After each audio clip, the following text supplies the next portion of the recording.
Parliament की कानून साजी चलेगी या सुप्रीम कोर्ट का फैसला, ऊंट किस करवट बैठना है।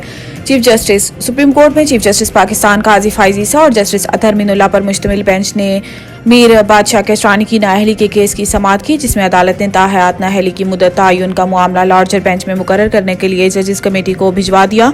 अदालत ने कहा है कि मौजूदा केस इंतखाबात में ताखीर के आले के तौर पर इस्तेमाल नहीं किया जाएगा। मौजूदा केस का नोटिस अंग्रेजी के 2 बड़े अखबारात में शाया किया जाए। अदालत ने ताहयात नाअहली के मामले पर सुप्रीम कोर्ट के फैसले और इलेक्शन एक्ट की तरमीम में तजाद पर नोटिस लिया, जो मीर बादशाह केसरानी की ताहयात नाअहली के केस में लिया गया। चीफ जस्टिस ने सवाल किया है कि मीर बादशाह केसरानी की नाअहल क्यों किया गया। इस पर वकील दरख्वास्त गुजार ने कहा है कि मीर बादशाह केसरानी को जाली डिग्री की बुनियाद पर 2007 में नाअहल किया गया, लेकिन हाई कोर्ट ने 2018 के इंतखाबात लड़ने की इजाजत दे दी।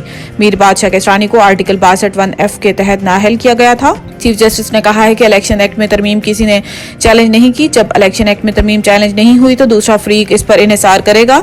इलेक्शन एक्ट में आर्टिकल 232 शामिल करने से तो ताहयात नाअहली का तस्वुर खत्म हो गया है। जस्टिस काजी फाइज ईसा ने कहा है कि इंतखाबात सर पर हैं। रिटर्निंग अफसर, इलेक्शन ट्रिब्यूनल और अदालती इस मुकमसे में रहें कि इलेक्शन एक्ट पर इन्हिसार करें या सुप्रीम कोर्ट के फैसले पर। भारतीय सुप्रीम कोर्ट मकबूजा कश्मीर की खसूसी हैसियत बहाली की दरखास्त मुस्तरद, 5 अगस्त 2019 का फैसला बरकरार। भारतीय सुप्रीम कोर्ट के चीफ जस्टिस DY चंद्राचद ने का फैसला सुनाते हुए कहना था कि भारत को तस्लीम करने के बाद जम्मू कश्मीर कोई अंदरूनी खुद मुख्तारी नहीं रखता। आर्टिकल 370 का इतलाक आर्जी था। आइन के आर्टिकल 1 और 370 के मुताबिक मकबूजा जम्मू कश्मीर भारत का अहम हिस्सा है। फैसले में कहा गया है कि जम्मू कश्मीर असम्बली का मकसद बॉडी बनाना नहीं था। आर्टिकल 370 जम्मू कश्मीर की शमूलियत को मुंजमिद नहीं करता। सुप्रीम कोर्ट ने 5 अगस्त 2019 को मोदी सरकार का आर्टिकल 370 मनसूख करने का फैसला बरकरार रखते हुए कहा है कि सदर के पास किसी भी आइन की मनसूखी का इख्तियार मौजूद है। भारतीय सुप्रीम कोर्ट ने मकबूजा जम्मू कश्मीर की खसूसी हैसियत बहाल करने से मुतल्लिक दरखास्तों को मुस्तरद करते हुए मकबूजा कश्मीर असम्बली के इंतखाबात 30 सितंबर 2024 तक कराने के अहकाम जारी कर दिए। पार्लियामेंट और मीडिया में दहशतगर्दों की हिमायती आवाज को कुचलना होगा। इस्लामाबाद पुलिस लाइन में पासिंग आउट तकरीब से खिताब करते हुए निगरान वज़ीर दाखिला सरफराज बुगटी ने कहा है कि पाकिस्तान के खिलाफ मजहब के नाम पर जारी जंग का मजहब से कोई ताल्लुक नहीं। पाकिस्तान का मतलब ला इलाहा है।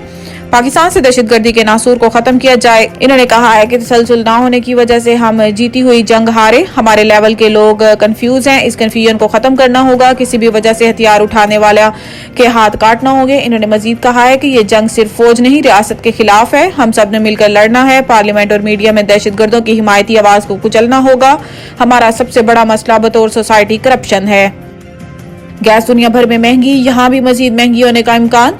चेयरमैन ओगरा मसरूर खान ने गैस टैरिफ बढ़ाने के मामले की समाअत की, जिसमें तमाम स्टेक होल्डर्स ने अपना अपना मौक़िफ़ पेश किया। सुई नॉर्दर्न ने गैस नरखों में दोबारा 131% इजाफा मांग लिया। इससे कबल 1 नवंबर से गैस टैरिफ बढ़ाया जा चुका है। चेयरमैन ओगरा मसरूर खान का कहना था कि तमाम स्टेक होल्डर्स का मौक़िफ़ सुन लिया है।